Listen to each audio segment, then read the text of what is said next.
1971년 2월 19일생, 올해로 나이 44. 학교를 한 해 일찍 들어가서 45 되신 분들하고 어깨를 나란히 하고 있는 홍대 가까운 교회를 섬기고 있는 이길승이라고 합니다. 예, 고맙습니다. 제가 왜 나이를 먼저 말씀드리냐면, 저를 20대 후반이나 혹은 30대 초반 정도의 청년 혹은 노총각으로 보시는 분들이 왕왕 계시기 때문에, 제가 중3 딸과 중1 아들 그리고 한 아내와 살고 있다는 슬픈 소식을 좀 먼저 전해드리겠습니다. 써니 목사님 말씀해 주신 것처럼 지난 2달 동안 성경 강해 이런 걸 수요일 날 했습니다. 너무 재밌었고요, 의미 있었는데 많은 분들이 오시지 못하는 시간이라서 좀 많이 아쉽긴 했습니다. 계속 수요일에 그런 성경 공부가 진행이 되니까 많이 참여해 주시면 좋겠다는 그런 말씀 꼭 드리고 싶고요. 어제가 3.1절이었어요, 그죠? 36년 동안 긴 겨울을 보냈던 조선에 봄을 가져다 주었던, 그 계기가 되었던 그런 날입니다. 하필 봄의 길목에 3월 1일에 그런 일이 있었습니다. 상당히 상징적이라는 생각이 듭니다. 역사적으로도 이런 봄이 찾아왔었다면 우리 인생에도 그런 봄이 좀 찾아와야 하지 않을까. 또 하나님께서 원하시는 그런 인생, 복 받는 인생, 복 있는 인생 살아야 되지 않을까. 그런 봄날 같은 인생 우리가 좀 꿈꿔야 되지 않을까 하는 생각이 들거든요. 그래서 오늘 노래와 또 말씀 가운데서 그런 얘기들을 좀 해보려고 합니다. 여러분들이 제 나이도 잘 믿지 못하시지만 또 한 가지 잘 못 믿으시는 부분이 있다면 제가 노래하는 가수라는 거거든요.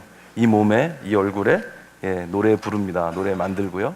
그래서 오늘 간의 수공업으로 만든 몇몇 곡들을 들려드리면서 오늘 시편 얘기를 좀 해보도록 하겠습니다. 오늘 특별히 저와 연주를 함께 해줄 개인 플레이라는 밴드를 소개하겠습니다. 박수로 좀 맞아주시겠어요?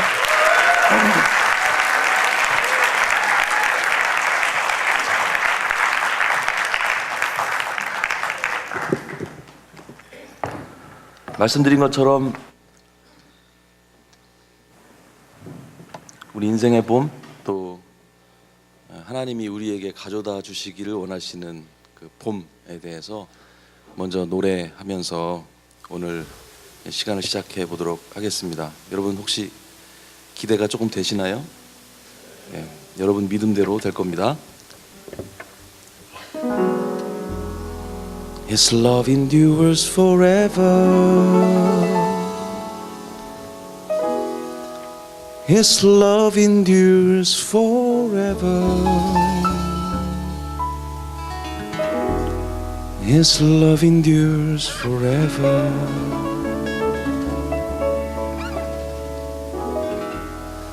His love endures forever.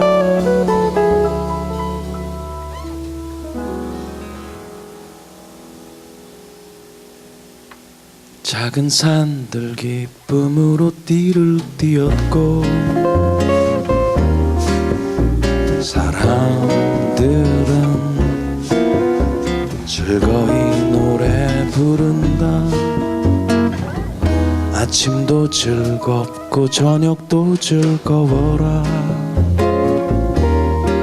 고향의 강에는 푸른 물 가득하고 내가 선 이 땅은 은택의 봄이여라. 내가 선 이 땅은 은택의 봄이여라. 은택의 봄이여라.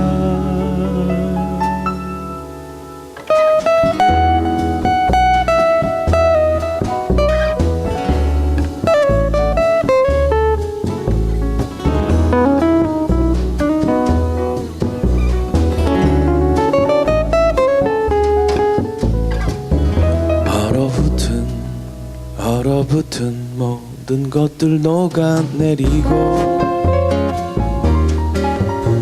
들밤마다 푸른 웅도 다 오른다. 아침도 즐겁고 저녁도 즐거워라.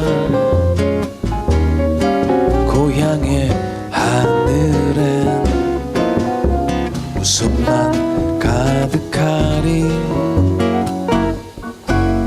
내가 선 이 땅은 은택의 봄이여라 내가 선 이 땅은 은택의 봄이여라 내가 설 그 땅은 은택의 봄이여라 내가 설 그 땅은 은택의 봄이여라 은택의 봄이여라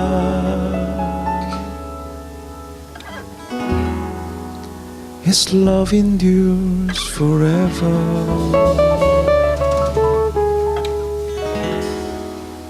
His love endures forever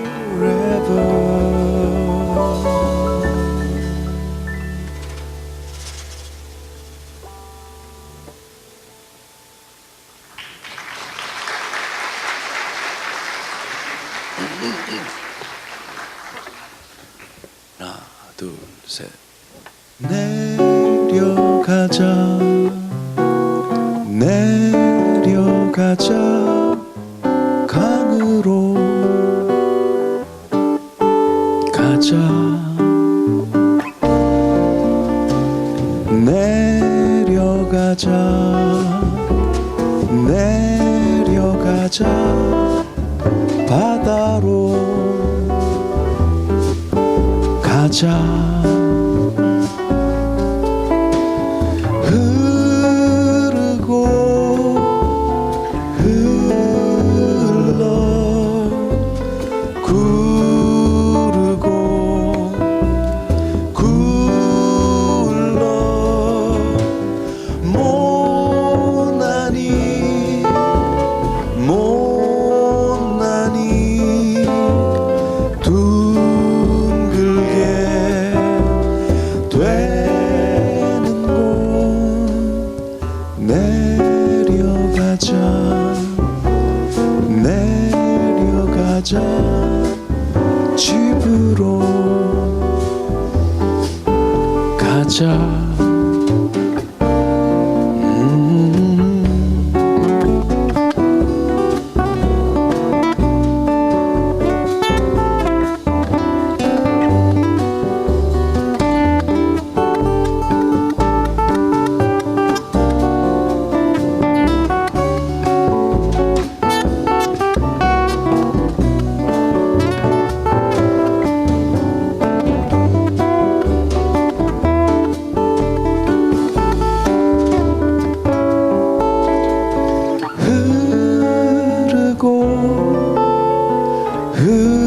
흘러 구르고 굴러 못나니 못나니 둥글게 되는 곳 내려가자 내려가자 집으로 가자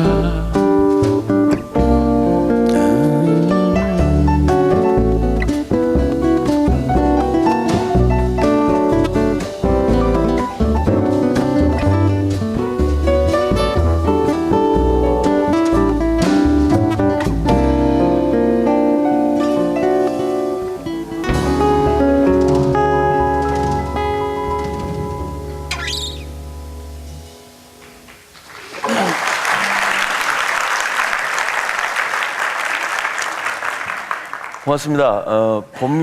봄이란 노래에 이어서 물의 노래라는 곡을 들으셨는데요.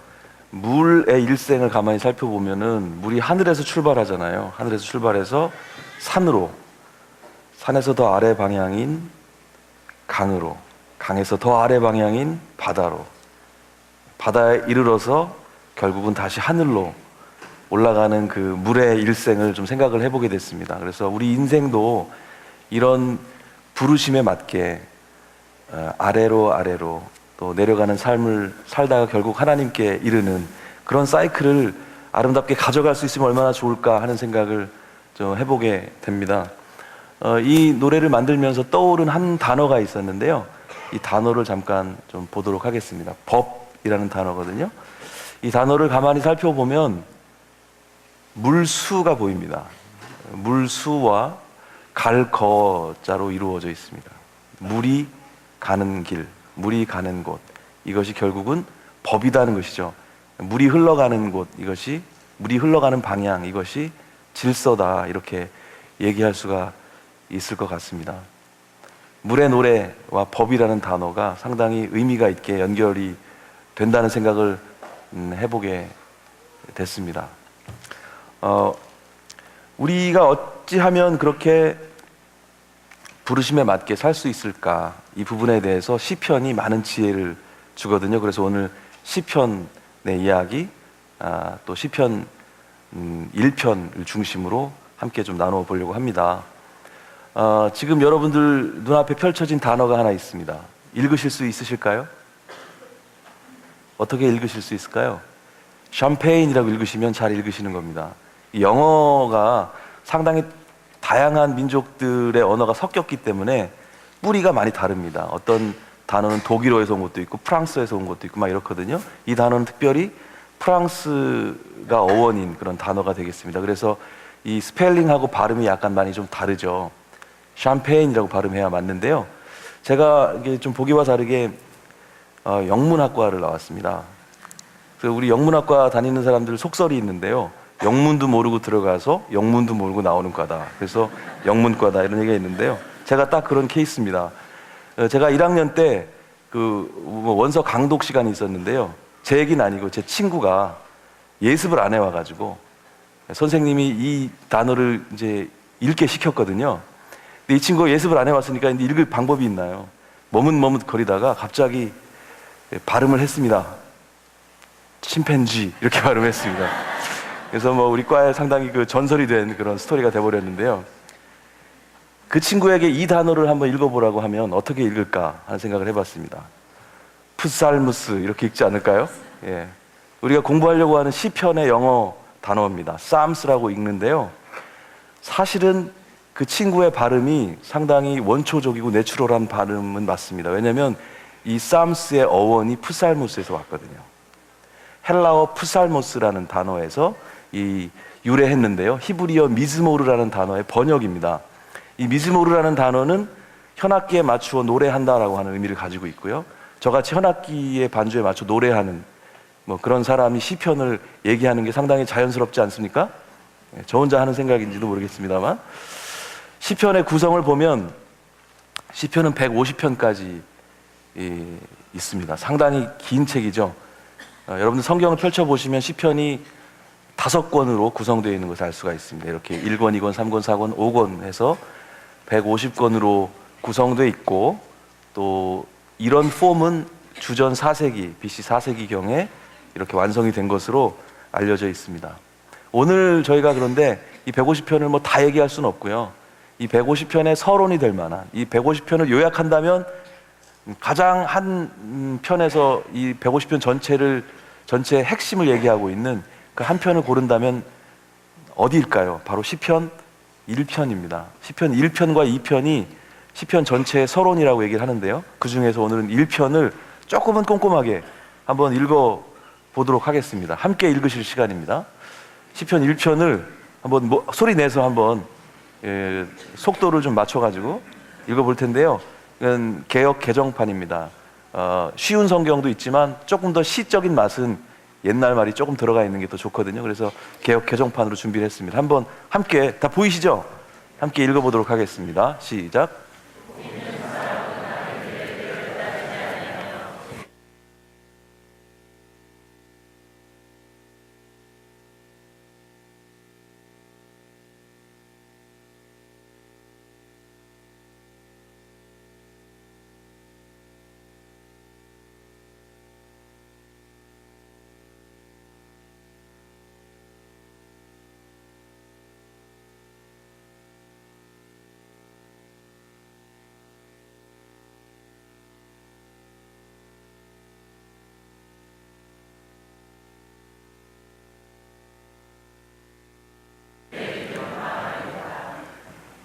네, 함께 읽었는데요. 6절의 짧은 시편입니다. 그래서 금방 우리가 의미를 알 수는 있습니다. 1, 2, 3절 정도는 아마 여러분들 느끼셨겠지만 복 있는 사람에 대한 얘기로 이렇게 묶여 있는 걸 볼 수 있고요. 4절, 5절은 그 대비되는 악인에 대한 얘기가 이렇게 이어져 있습니다. 그리고 6절에는 그 이야기의 결론적인 이야기가 담겨져 있는데요. 우리 한 절 한 절 조금 살펴보는 시간을 갖도록 하죠. 1절 첫 장면입니다. 복 있는 사람은 이렇게 시작이 되는데요. 이 시편 1편 혹은 시편 1편 1절이 복에 대한 이야기를 하는 걸까요? 사람에 대한 얘기를 하고 있는 걸까요? 가만히 문법적으로 살펴보면 이건 국어 시간인데요. 복에 대한 이야기라기보다는 문법적으로는 사람에 대한 얘기입니다. 그죠? 어떤 사람을 얘기하고 있는 거예요. 그런데 결국은 그 사람의 상태에 어떤 사람이냐라는 얘기를 하고 있기 때문에 결국은 그 복에 대한 얘기를 하고 있는지도 모르겠습니다. 그래서 어쩌면 두 가지가 다 맞는지 모르겠어요. 복에 대한 이야기를 해야 하는데 또 사람에 대한 얘기를 하고 있는 거죠. 왜 이런가? 복이라는 개념은 사람이 없이는 설명할 수가 없기 때문이라는 생각을 제가 해보게 됐습니다. 복이란 단어를 네이버에 치면은 어떻게 사전적인 설명이 나오냐면 삶에서 얻어지는, 이런 식으로 출발합니다. 설명이요. 삶에서로 시작합니다. 그러니까 복이라는 개념은 인간의 삶, 인간의 인생 안에서 복이 무엇인지 발견할 수밖에 없기 때문에 인간의 삶 안에서 그 사람의 어떤 일상을 통해서 저게 복이구나라고 발견할 수밖에 없기 때문에 사람이 꼭 필요한 거죠. 예를 들어서 가다라는 동사가 있습니다. 가다, 이렇게 걷는 거 있잖아요. 가다라는 동사가 있는데 이 가다라는 동사는 가다라는 동사 자체로 쓸 수가 없습니다. 나는 가다, 너는 오다, 나는 가다, 이렇게 얘기하는 사람 없지 않습니까? 이 가다라는 동사가 의미를 얻으려면은 우리의 삶의 시간으로 들어와야 돼요. 그래서 나는 갔었다, 나는 갔다, 나는 간다, 나는 갈 것이다, 이런 식으로 시제를 입어야 드디어 의미가 발생을 하죠. 그런 것처럼 가다가 만약에 의미를 얻기 위해서 시제가 필요하다면 이 복이라는 이 명사, 이 단어는 그 의미를 확인하기 위해서는 꼭 사람의 삶의 어떤 현장이 필요하다는 생각을 할 수 있게 됩니다. 제가 소금 결정을 하나 50배 확대해서 보여드리고 있는데요. 이 부뚜막의 소금도 뭐죠? 집어넣어야 짜다라는 그런 아주 철학적인 속담이 있습니다. 사실 부뚜막의 소금이 진정한 소금이 되는 순간 언제인가 하면 음식 안으로 들어가서 짠맛을 낼 때죠. 그냥 부뚜막에 있으면 설령 가능성 100%라 할지라도 부뚜막에 있는 소금은 다른 물질과 아무 차이가 없는 물질일 뿐인 것이죠. 복이라는 개념도 그냥 그 개념이 중요한 게 아니라 어딘가에 들어가서 복된 모습을 펼쳐낼 때 드디어 복이 된다는 얘기를 할 수 있을 것 같습니다. 누가 부자일까요? 잔고를 많이 가진 사람이 부자일까요? 잔고가 많지 않아도 쓰는 사람이 저는 부자라고 생각합니다. 왜냐하면 잔고를 100억을 평생 벌었는데 쓰지 못하고 죽으면 평생 안 벌고 놀다가 죽은 사람이랑 무슨 차이가 있겠습니까? 그냥 잔고가 있다는 개념만 있었던 것이죠. 이걸 써야지 부자 아니겠습니까? 저는 이거와 비슷한 개념 중에 하나가 믿음이라고도 생각이 듭니다. 믿음도 우리가 믿음이 있다 얘기하지만 실제로 어려운 상황이 왔을 때 꺼집어내서 쓸 때 믿음이 진정한 믿음이 되는 거 아닐까요?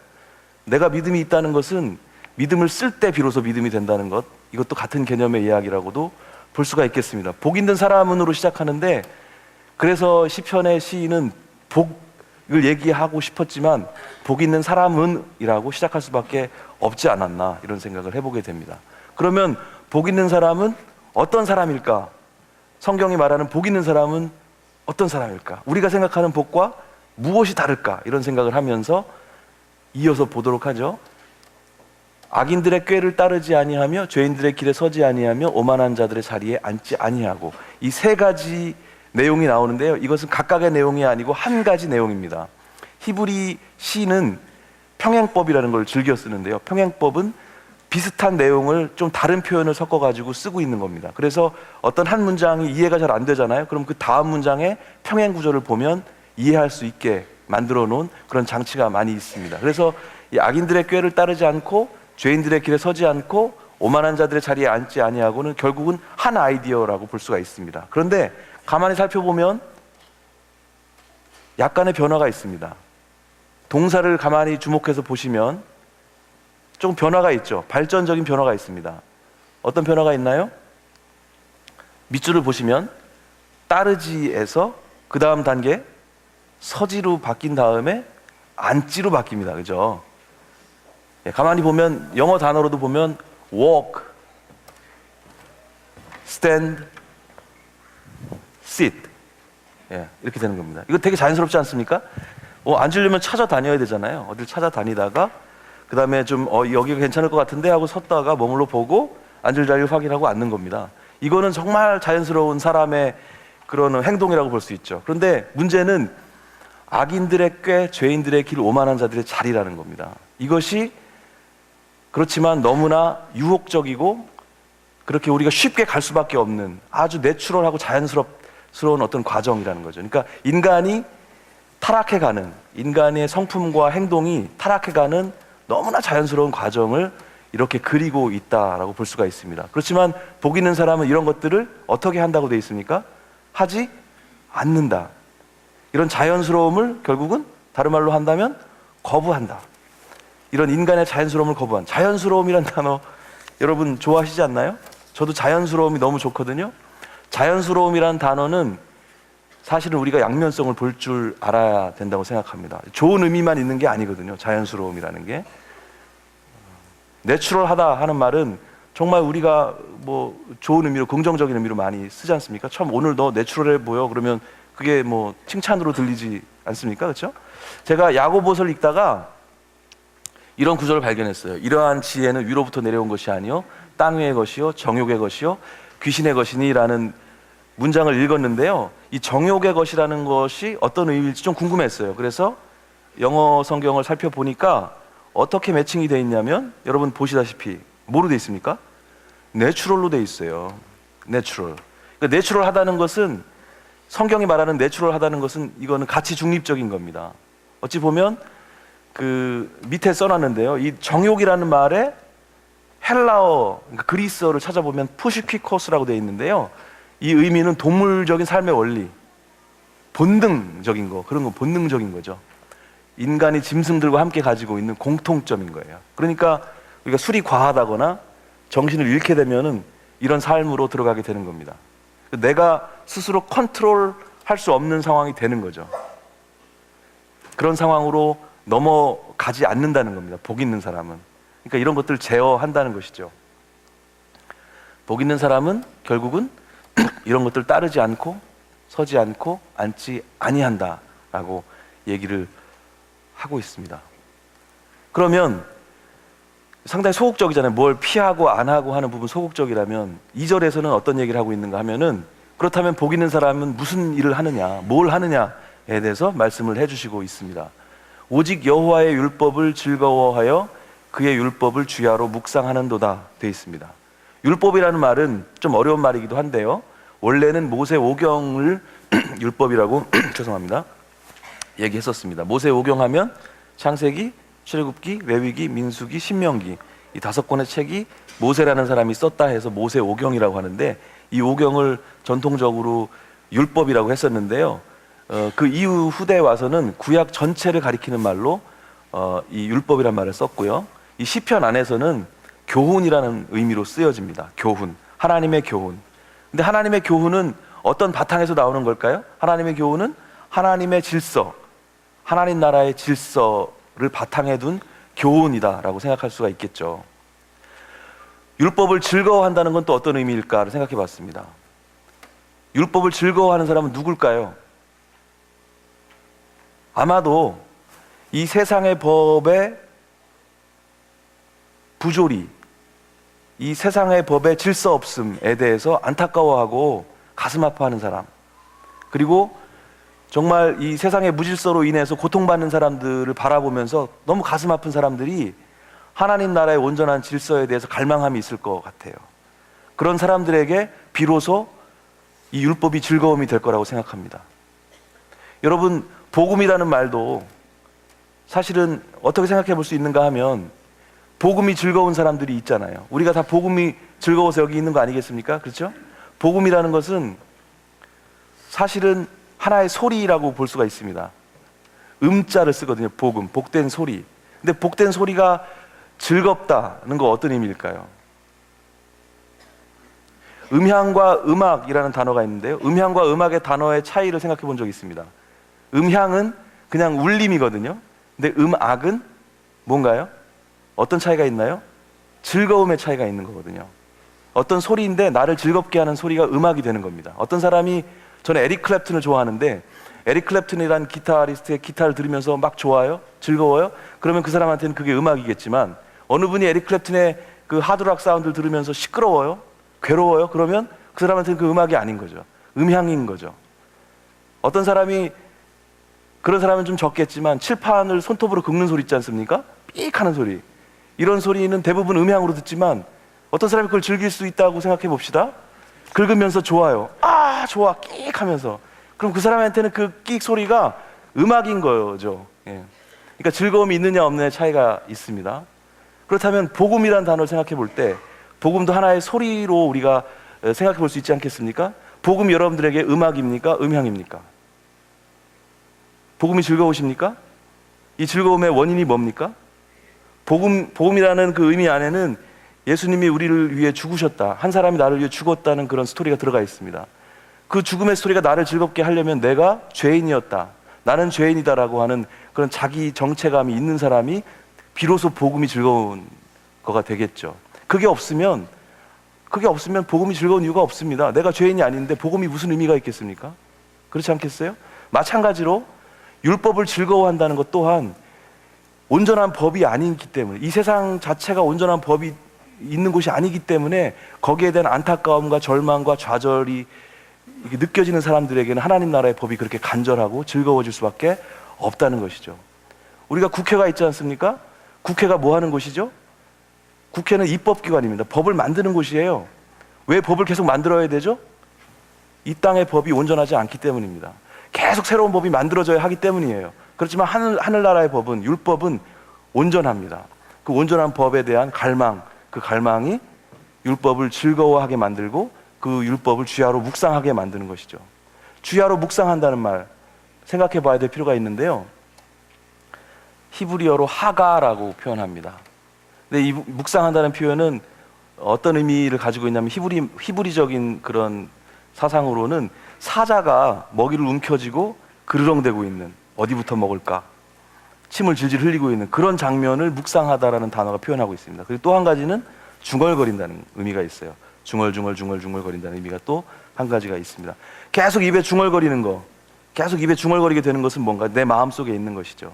그래서 계속 흥얼거리고 중얼거리다가 결국 노래가 되고 이것이 시가 되고 그렇게 되는 것 같습니다. 우리 마음 깊은 곳에서 정말 중요하게 생각하는 것, 즐거워하고 간절하게 갖고 있는 것들이 노래가 되는 것이죠. 그래서 시편 119편에도 보면은 주의 법을 어찌 그리 사랑하는지요? 내가 그것을 종일 작은 소리로 읊조리나이다. 이렇게 되어 있습니다. 여러분, 우리 모두가 이 여호와의 율법을 즐거워하시는 분들이 다 되셨으면 좋겠습니다. 이건 아주 옛날 얘기, 뭐 어려운 개념이 아니라 우리가 이 땅을 바라보는 시각을 바르게 갖자는 것입니다. 이 땅에 사는 것이 무엇인지, 그리고 하늘나라의 법이 무엇인지, 그리스도인으로 산다는 건 무엇인지, 복음은 무엇인지, 이런 것들에 대해서 바른 인식을 갖는 것 자체가 너무너무 중요하고 또 율법을 즐거워하는 일이 될 수 있다는 생각을 하게 되거든요.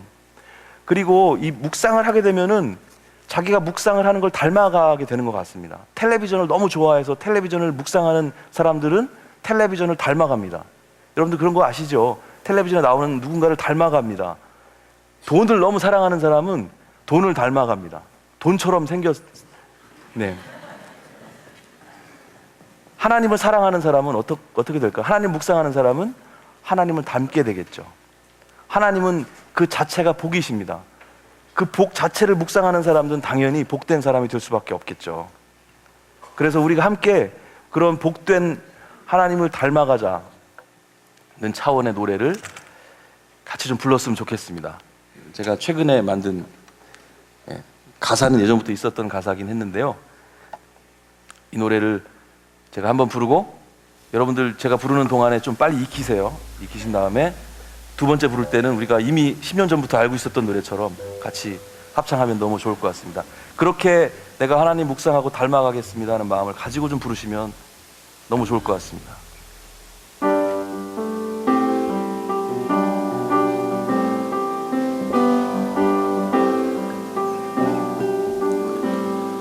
내 모습 창조주의 지으신 형상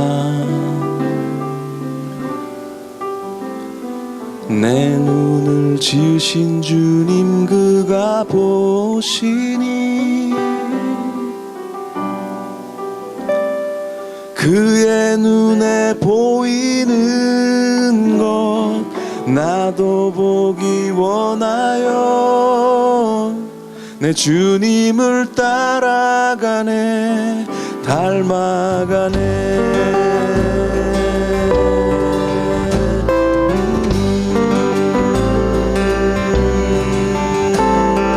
내 모습 창조주의 지으신 형상 내 귀를 지으신 주님 그가 들으시니 그의 귀에 들리는 것 나도 듣기 원하여 내 주님을 따라가네 닮아가네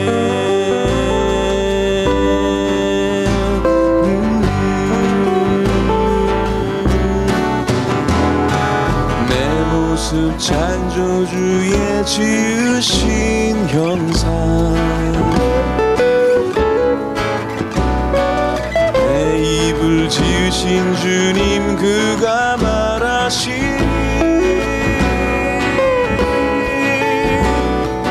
그의 입이 하신 말씀 나도 하기 원하여 내 주님을 따라가네 닮아가네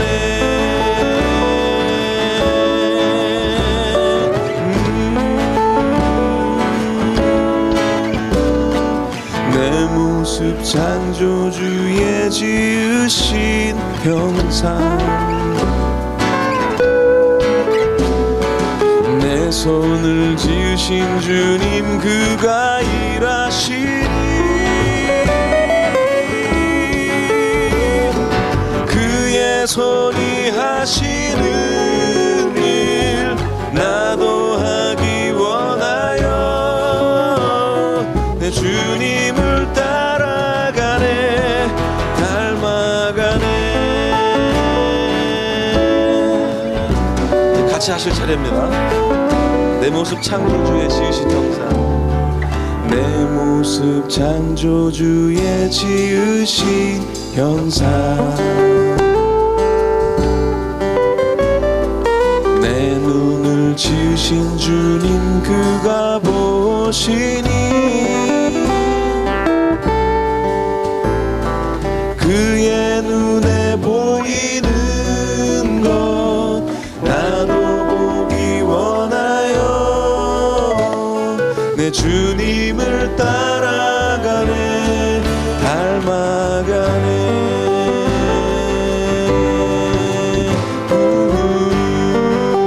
내 모습 창조주의 지으신 형상 내 모습 창조주의 지으신 형상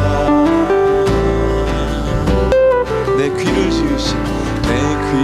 지으신 주님 그가 들으시니 그의 귀에 들리는 것 나도 듣기 원하여 내 주님을 따라가네 닮아가네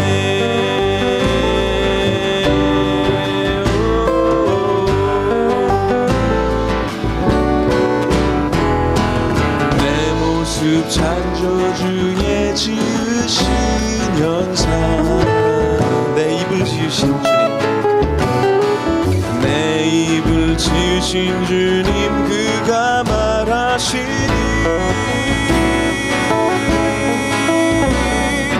그의 입이 하신 말씀 나도 하기 원하여 내 주님을 따라가네 닮아가네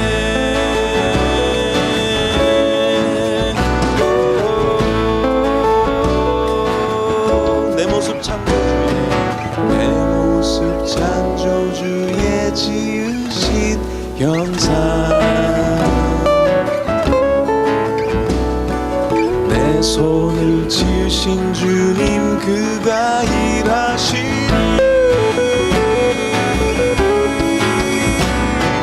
그의 소리 하시는 일 나도 하기 원하여 그 주님을 따라가네 닮아가네.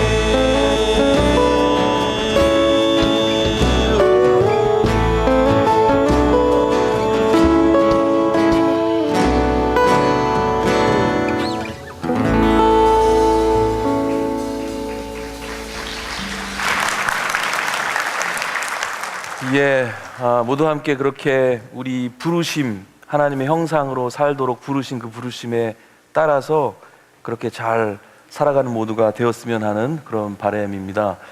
시편 1편 1절과 2절을 살펴봤는데요. 이거 좀 정리를 하자면 복자의 소극적 행위와 적극적 행위가 되겠습니다. 복자라는 말이 좀 촌스럽죠? 예, 복 있는 사람이라는 뜻입니다. 제가 천안에서 고등학교를 다녔는데 복자 여고가 있습니다. 천안에. 제가 어린 시절에 야, 참 학교 이름 촌스럽다 이런 생각했었는데 나중에 의미를 알고 제가 회개했습니다. 아주 좋은 학교 이름이었던 것으로 뭘 하지 않고 좀 소극적 행위였다면 이제 이렇게 한다. 율법을 즐거워하고 묵상한다. 이런 얘기를 해보았습니다. 율법을 즐거워하는 행위 자체는 참 괴로운 일입니다. 사실은 우리가 선택하기 어려운 일이고 사서 고생하는 일일 수 있다고 생각합니다. 왜냐하면 그게 넓은 길이 아니고 좁은 길이거든요. 편하지 않거든요.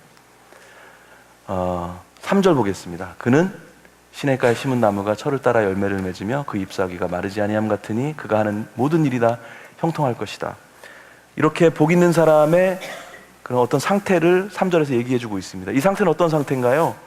저는 잎사귀가 마르지 않는다는 표현이 너무 마음에 들었습니다. 왜냐하면 잎사귀가 마르지 않는다는 건 어떤 상황인가 하면 뿌리에서 그 시냇가로부터 물이 흘러 들어와서 지금 나를 통과해서 잎사귀를 흘러가고 있는 상황인 거죠. 계속 지금 온라인인 겁니다. 그죠? 그 시냇가와 연결되어 있는 거예요. 그 푸른 잎사귀 자체가, 마르지 않는 것 자체가. 만약에 그 잎사귀를 떼어낸다면 그 푸른 빛은 당분간 있겠지만 단절되어 있는 상황인 거죠. 복 있는 그 상태라는 것은 이런 상태를 얘기한다는 것이죠. 그렇게 생각한다면 성경이 말하는 복은 어떤 결과, 이루어진 성과라든지 내가 이루어낸 어떤 성취된 어떤 결과물이 아니고 상태, 어떤 과정인 것으로 우리가 알 수가 있습니다. 성경이 말하는 복을 여러분들 모두 누리셨으면 좋겠습니다. 그래서 말씀으로부터 하나님의 교훈이 내 삶에 흘러가는 그런 일들이 끊어지지 않는 그런 삶이 모두 되셨으면 하는 마음입니다. 4절부터는 반전입니다. 악인들은 그렇지 않다. 이렇게 이제 시작이 되는데요. 오직 바람에 나는 겨와 같도다. 바람에 나는 겨와 이 마르지 않는 잎사귀의 차이가 있다면 어떤 차이가 있을까요? 습기의 차이가 있겠죠.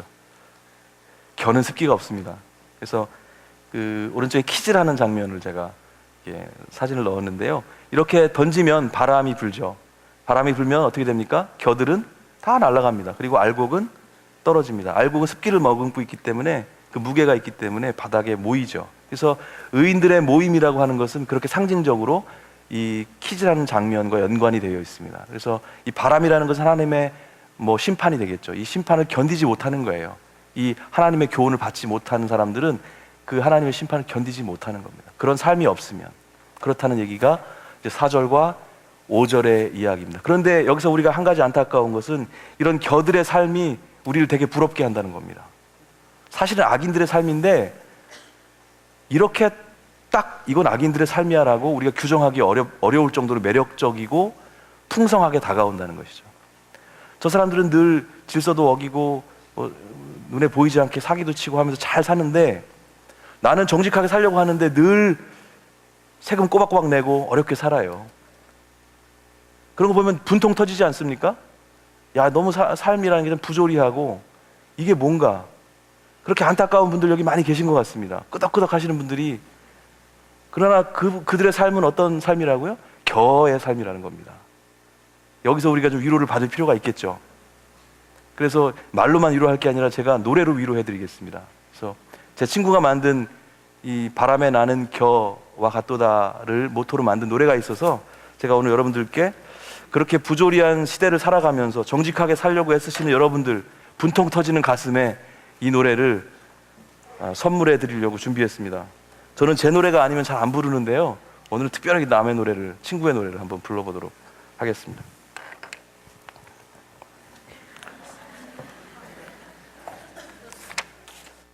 그리고 이 노래는 같이 하셔야 되는데요, 바람에 나는 겨라는 그 노래에 괄호가 있습니다. 이 괄호는 여러분들이 함께 랩을 해주셔야 되는 곳입니다. 그래서 우리 개인 플레이가 랩을 할 때 따라 해주시면 되고요. 그리고 특별히 충청권에서는 많이 금방 이해가 될 수 있는 그런 가사가 되겠습니다. 여러분들의 그 분통 터지는 가슴에 그 삶을 격려하는 의미로 이 노래를 부르겠습니다.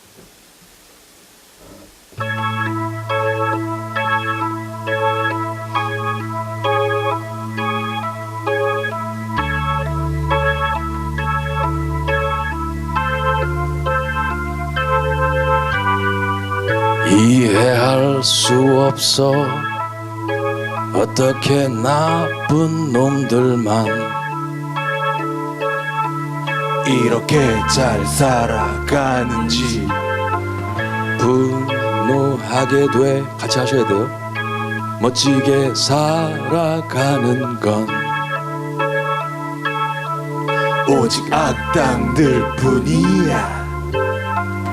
슬픔뿐이야.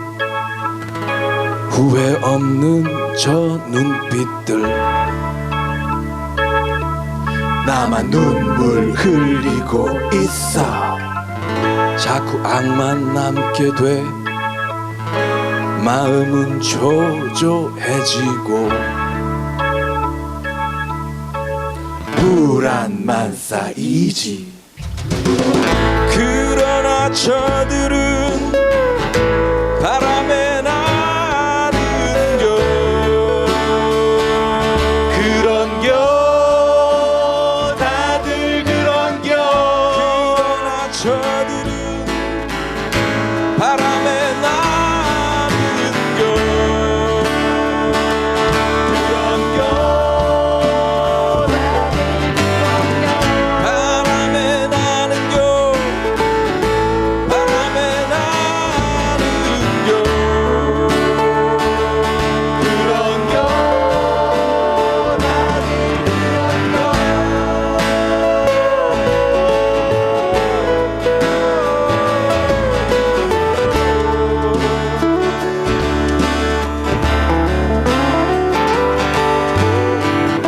슬픔뿐이야. 후회 없는 저 눈빛들 Everybody 나만 눈물 흘리고 있어. 자꾸 악만 남게 돼. 마음은 초조해지고 불안만 쌓이지. 그러나 저들은 바람에 나는겨 같이 그런겨 그런겨. 나 저들은 바람에 나는겨 그런겨 다들 그런겨 바람에 나는겨 바람에 나는겨 그런겨 다들 그런겨.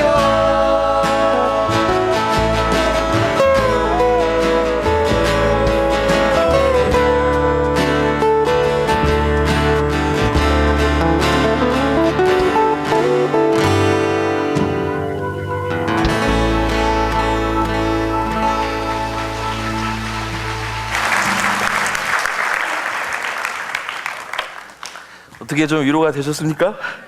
예, 다들 그런 그런 겨라는 겁니다. 그래서 그렇지만 우리가 겨와 알곡을 그렇게 쉽게 구분할 수 없기 때문에 이제 우리 선택의 기로에 섰을 때 이게 겨인지 알곡인지, 어떤 삶이 촉촉한 삶인지, 잎사귀가 마르지 않는 삶인지를 잘 판단할 필요가 있겠다는 생각이 듭니다.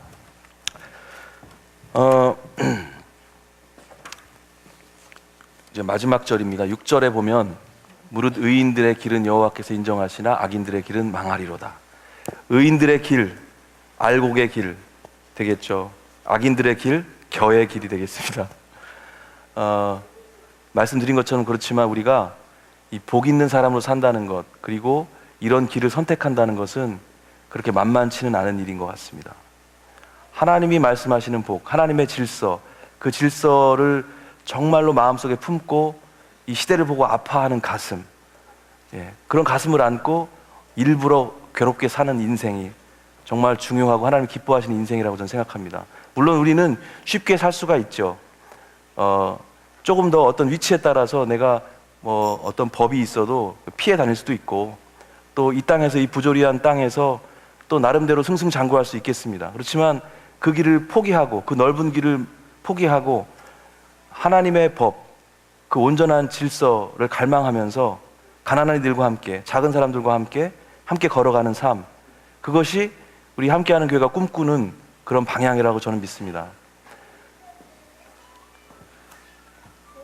좁은 문으로 들어가라. 멸망으로 인도하는 문은 크고 그 길이 넓어 그리로 들어가는 자가 많고. 마태복음 7장 13절에 보면 이런 말씀이 있거든요. 우리를 부르시는 말씀입니다. 우리는 어디로 가야 하는가?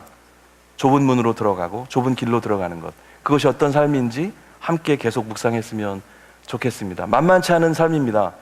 우리가 복하면은 그냥 물질적인 복, 아니면 출세의 복, 뭐 예쁜 아내를 얻는 복, 뭐 이 정도로 생각할 수 있을지 모르겠지만, 혹은 좋은 여자친구, 예쁜 여자친구, 뭐 키 큰 남자, 뭐 이런 것들이 다 복일 수도 있겠지만, 성경이 말하는 복, 정말로 장난이 아닙니다.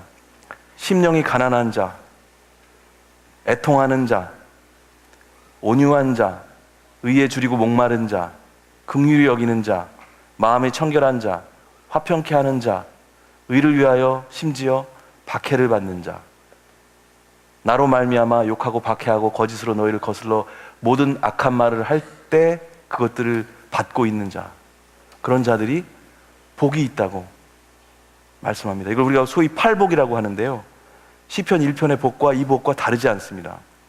악인들의 길이 아닌 의인들의 길, 겨의 삶이 아닌 알곡의 삶, 이런 것이 우리가 추구해야 될 복의 모습인 거죠. 팔복 누리시기 바랍니다. 여러분 또 새해 복 많이 받으시기 바랍니다. 이런 복을 누리는 우리 모두가 됐으면 좋겠고요. 종국에는 우리가 나중에 서로가 서로에게 이렇게 소개할 수 있으면 참 좋겠다, 그런 생각을 해보게 됩니다. 이 친구는, 우리 옆에 계신 분 한번 잠깐 보시고요. 이 친구는, 여러분 그 친구를 누구에게, 뭐 친구가 아닐 수도 있겠지만 어르신일 수도 있겠지만, 이분을 내가 누군가에게 소개할 때, 이분은 정말 복 있는 분입니다.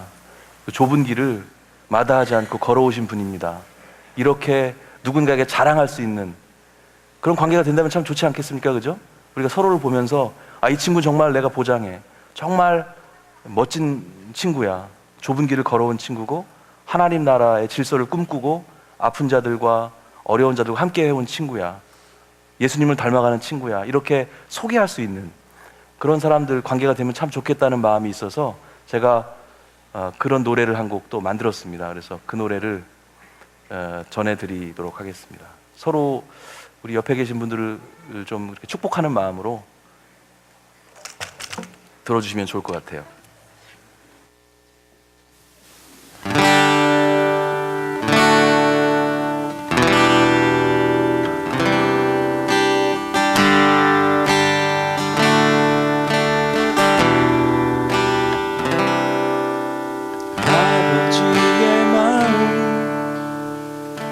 틀렸네요, 가사. 아버지의 눈물 흘러가는 곳, 그 길 따라 그 맘 따라온 한 사람, 약한 자의 치유 되신 우리 주 예수님 따라가는 한 사람, 여기 나의 친구여.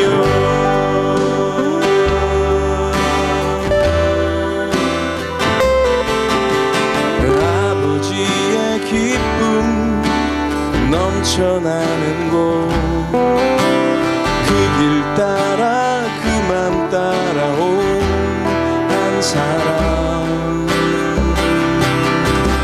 죄인들의 기쁨 되신 구원자 예수님 증인 되는 한 사람 여기 나의 친구여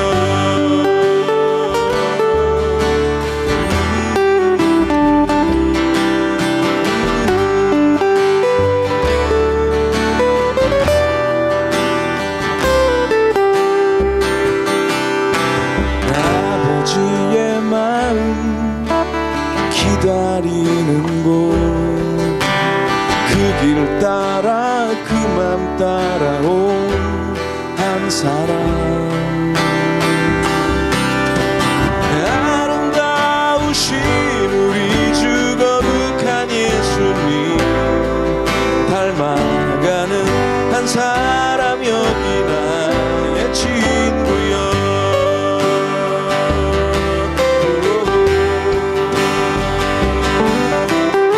아버지의 나라 시작되는 곳 그 길 따라 그 맘 따라온 한 사람 하나님과 이웃 모두 사랑한 예수님 사랑하는 한 사람 여기 나의 친구여 하나님과 이웃 모두 사랑한 예수님 사랑하는 한 사람 여기 나의 친구여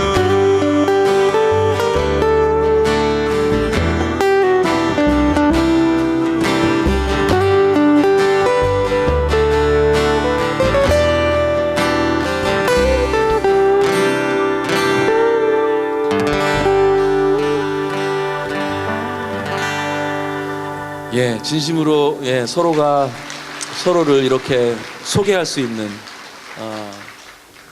여기 나의 친구요 여기 이런 친구가 있습니다 이렇게 소개할 수 있는 관계가 되었으면 좋겠고요. 마지막으로 우리 함께 기도하는 시간 잠깐 가졌으면 좋겠습니다. 오늘 시편 1편을 제가 아주 급하게 양이 좀 많아서 막 평소보다는 한 2배 빠르게 곱하기 2 속도로 막 얘기를 했는데요. 정상적인 속도로 들리셨어요? 예, 저 엄청 말 느린 사람이거든요. 안녕하세요 이렇게 얘기한 사람인데 많이 빠르게 해서 어떻게 전달됐을지는 모르겠습니다만 제 진심을 정말 많이 담았습니다.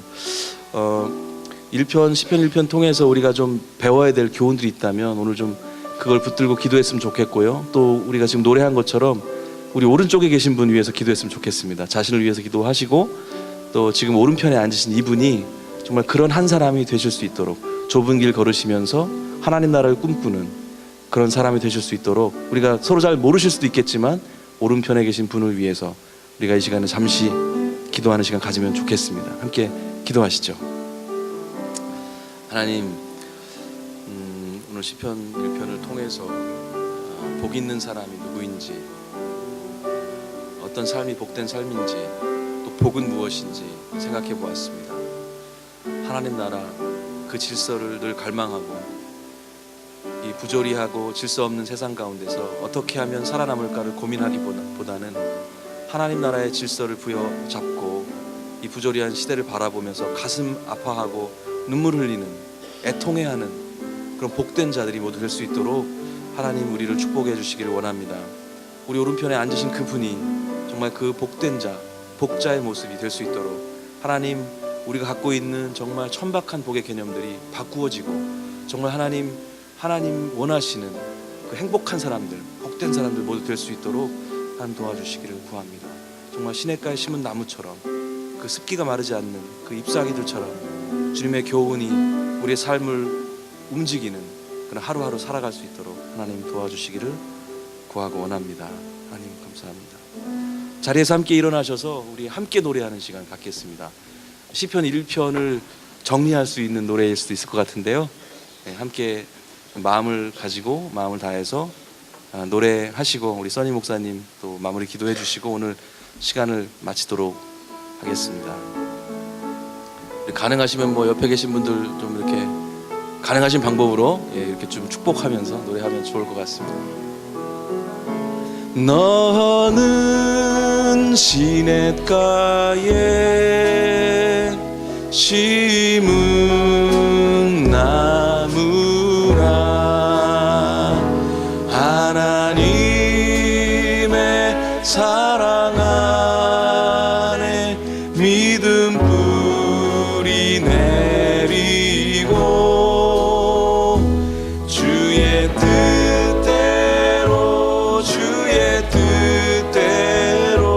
항상 살리라. 주의 시절을 쫓아 주의 시절을 쫓아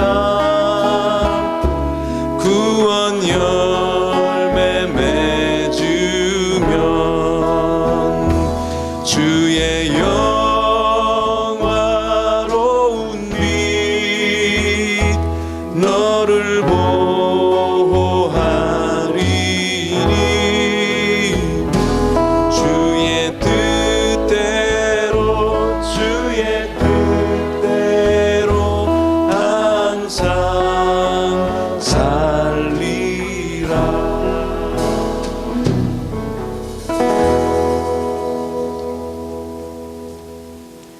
우리 음악으로 메시지로 섬겨주신 우리 이길승 집사님과 개인 플레이에게 다시 한번 큰 박수 부탁드리겠습니다. 좀 촉촉해지셨어요?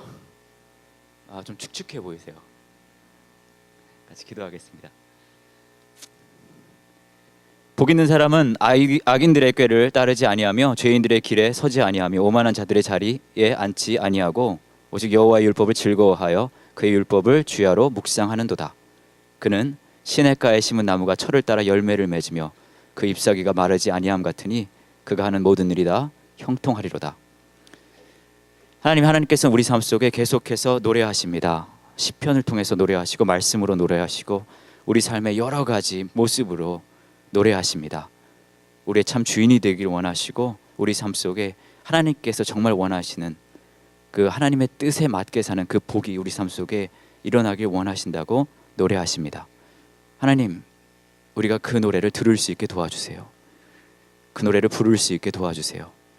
그리고 우리를 통해서 다른 이들에게 그 하나님의 그 아름다운 촉촉함이 흘러 들어갈 수 있게 인도해 주세요. 우리의 참 복이 되시는 그 하나님을 사랑합니다. 예수님의 이름으로 기도합니다. 아멘.